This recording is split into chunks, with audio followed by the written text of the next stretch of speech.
and we are delighted to welcome in John Shoop, the former Bears offensive coordinator, current head coach of the Nordic Storm, which I believe is in Copenhagen. Beautiful, beautiful Copenhagen. Wonderful town. And John joins us on the Score Hotline, brought to you by Atturo, your all-weather tire, Atturo.com. John, good morning. How are you? I'm good, thanks. How are you all? Doing well. We're doing great. Great to talk to you. Are you proud of one of your that you are credited with planting the seed, the kernel of a life as a coach, and Ben Johnson now head coach in the NFL. Are you proud of it? Well, I'm sure happy for Ben. I'm really happy anytime, one of the good guys, and Ben's one of the good guys, kind of gets an opportunity like this. He's a super person, a super coach, and I'm incredibly happy for him. So, John, take us back. You were on the North Carolina staff. Ben Johnson was a walk-on quarterback on the Tar Heel team, and you guys hit it off. What was he like as a player, and when did you know he was going to be a coach? Yeah, it was kind of late in his career, and at that time we had a freshman quarterback, T.J. Yates, and so I was just coming in, and Ben was a walk-on, but he was really competitive, really smart, just everything about him, we all loved.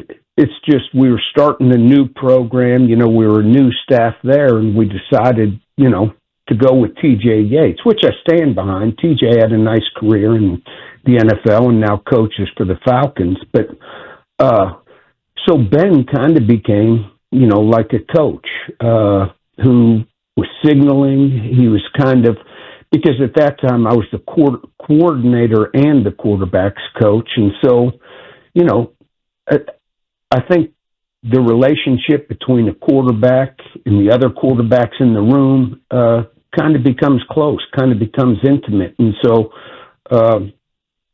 we became, pretty close during that year, and he did a great job. I think even TJ would say it, did a great job kind of helping him navigate, the nuances of a new offense. And TJ went on to have a great career at North Carolina. I'm curious, John. What is it? What quality is it in a person that makes you believe they can be a coach? That makes you encourage them to think about that as an option in their life? I mean, by all accounts, this guy's a math major, a computer science major. It's just a different role to take on than you imagine for a football coach. Yeah, you're right. Ben is highly intelligent, but he couples that intelligence with, good common sense and great interpersonal skills.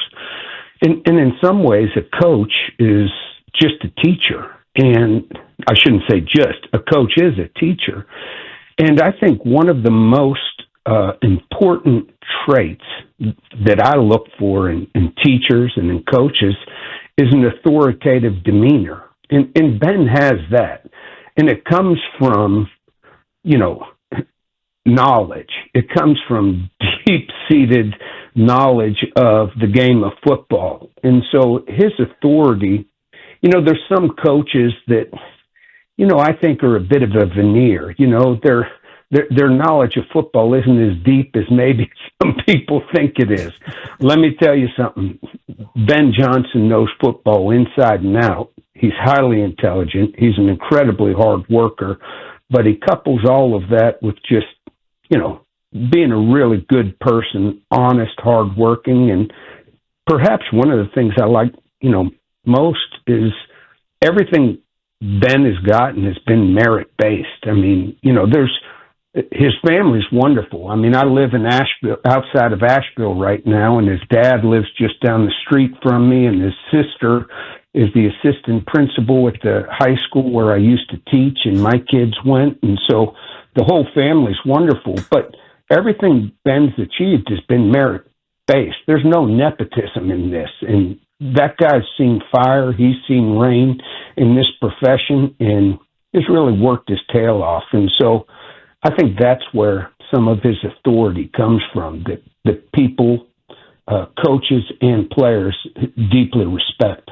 John, I think in finding out as much as we can about Ben Johnson, reading stories, a couple different times I've seen him attribute this to you in terms of his offensive approach and the way that he has either devised game plans or put together playbooks.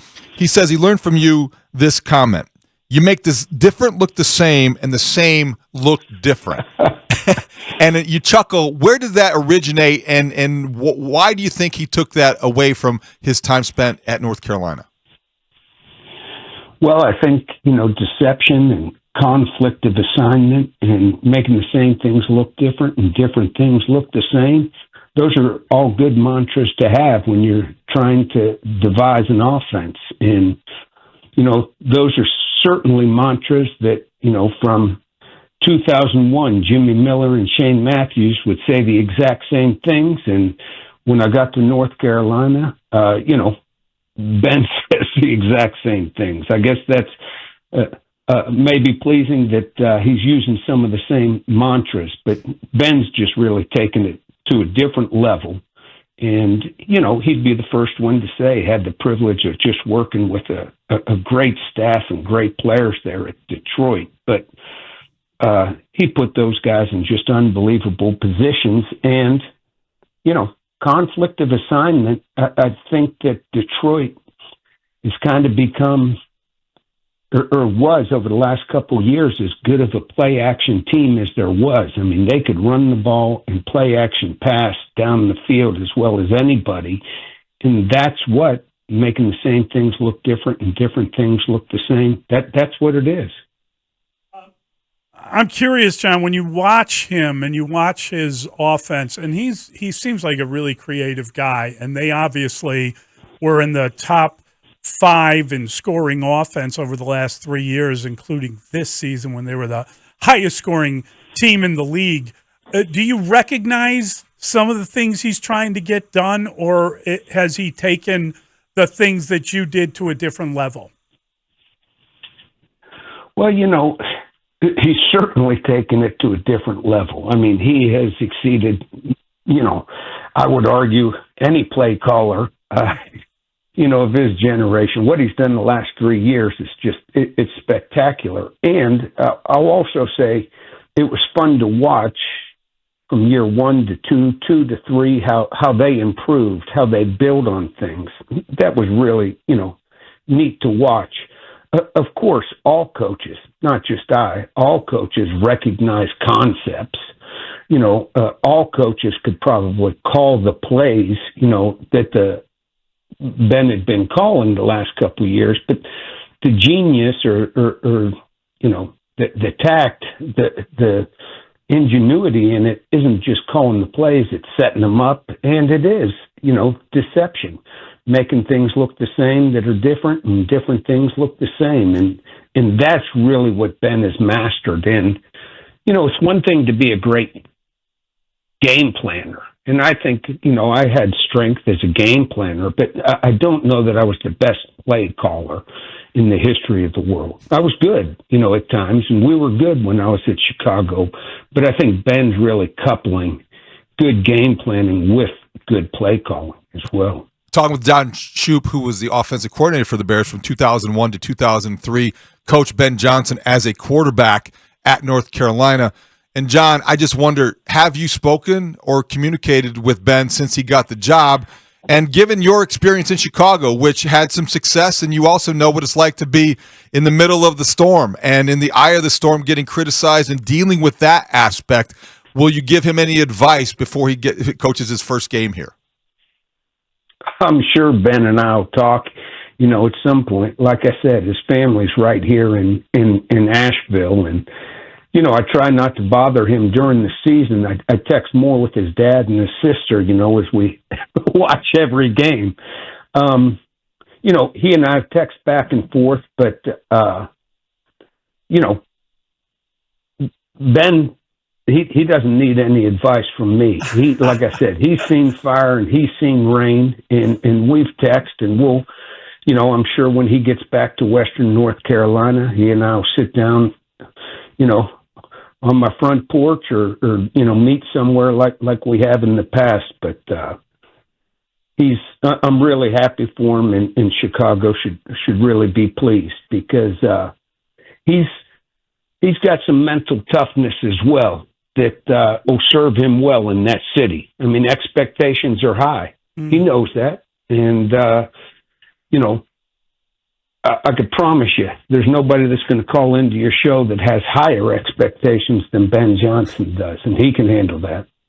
John, I'm curious. You spent so many years actually working with quarterbacks, and you know what it's like to tap into what they can do, understand what they can't do. That's part of understanding a quarterback.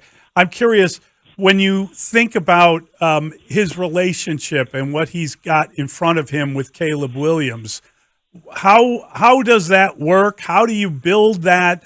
And you mentioned that you appreciated how he built from one year to the next when he was in Detroit. That's going to be something obviously everybody wants it to work immediately.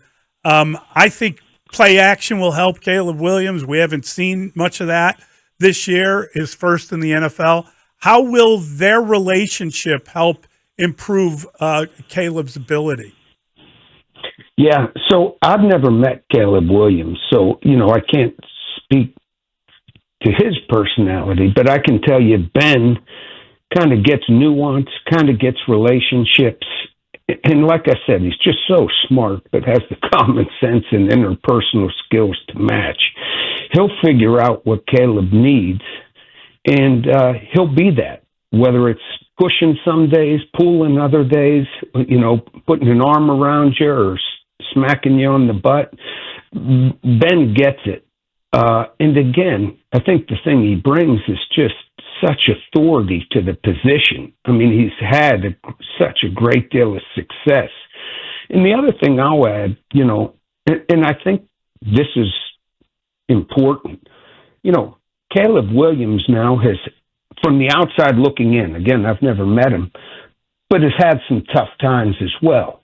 I always worry about players or coaches that have never really experienced some tough times, like coaches who have never really been fired, I worry about. They think it's all them, I think some of the tough times that maybe Caleb Williams has had, in this past year will actually serve him well moving forward. That's where some real growth can happen. And I think Ben is just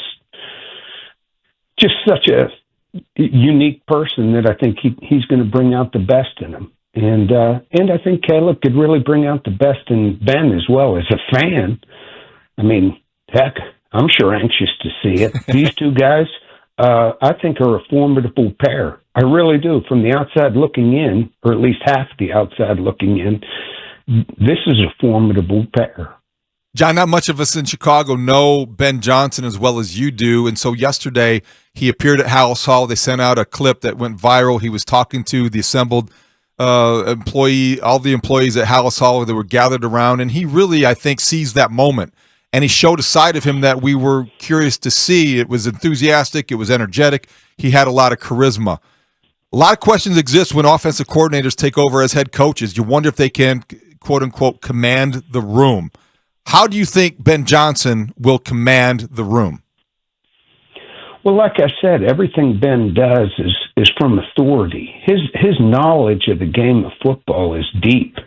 His knowledge has really, over the years, become wisdom. Players aren't stupid. They know whenever a coach gets up there and has a kind of thin idea of what the X's and O's are. If Ben is one thing, it's pure substance. It is pure substance. And I think players recognize that. And that's going to give him that authoritative demeanor that it just oozes from him. I mean, when you visit with this guy, you're like, holy moly, he knows what he's talking about. He's on point. And, that to me is leadership, especially at that level. There's nothing inauthentic about Ben. Authenticity, and when your knowledge is deep enough that it kind of is becoming wisdom, players are interested in listening to what you have to say. And I know when Ben talks, I listen, So I think those players will. It's so wild, like the NFL and the way that it works. I remember when you were here, John, and you would be one of these coaches that would be in the office 24/7, and you developed like a close phone relationship with Sean Payton because you were both guys. I think he was at Dallas at the time. You were kind of up all night working on different things, and you meet people in the league, and you can communicate with them and develop relationships just because you're doing the same job and you're kind of working overtime at it. Is that kind of the way he rolls? Is Ben one of these workaholic guys? Well, those are questions to ask him. I can remember having conversations, with Ben, even on my front porch here in our farm in Western North Carolina. He came about the job there with the Lions kind of similarly to the way I came about the job with the Bears, that he was an assistant on the staff. He called a few games towards the end of one season, then had to go through the interview process to kind of get the full-time job. And I had a similar situation. Gary Croton had left. I called a few games at the end of the season and had to go through the interview process. And I can remember Ben and I talking about that. And, I don't give advice, but Ben, I can remember him saying to me, if you could do it all over again, what would you do different? And I said, I'd take care of my body. I said, I'm not sure that I was always at my best on Sunday or especially late in the season because I was grinding so hard. I said, I think sleep is a superpower. I think your fitness and stuff like that really matters. And I, as a play caller, didn't always feel at my best on Sunday or late in the season. Now, again, that was a generation ago when people were, hey, that's what you did. If you weren't working 18 hours a day, did you really care? I think there's an element of working smarter and not harder now that it seems Ben, is, he's a fitness guy. He takes care of himself. Everybody grinds, and it's tiring. And believe me, nobody's going to work harder than Ben. I want to make that clear. But he also understands the game of football today is a game of endurance for players and for coaches. I've got news for you. It's a long season. And, I think he's been at his best when his team has needed him to be at his best. And, that's, I think, the only advice. I don't know that it was advice. He asked me, what would I do different? I said, I'd make sure I was at my best on Sundays. And that involved sleep and rest and taking care of my body. John, quickly before I let you go, what is life like as a head coach of the Nordic Storm? What is head coaching like in the European League of Football? Yeah, it's great football, actually. It's an amazing league. It's a 16-team league over 10 different countries. Jack Del Rio just joined our league as head coach in Paris. Jim Tomsula is the head coach in Rhine. I'm the head coach of the Nordic Storm in Copenhagen, Denmark. You're exactly right. And I get to coach a high level of football. It's about like FCS, really good FCS level football, maybe, small cup. We couldn't beat Ohio State, but we'd win that FCS, championship. And it's getting better every year. And so this will be, I think, the 5th year of this league. And it's a high level of football, which I think is really fun, and I get to see Europe on someone else's dime too. So that's good. That's great, John. Great stuff, Coach. Really fun to catch up with you, and congratulations on your role in this too. Enjoy this, John. Absolutely great catching up.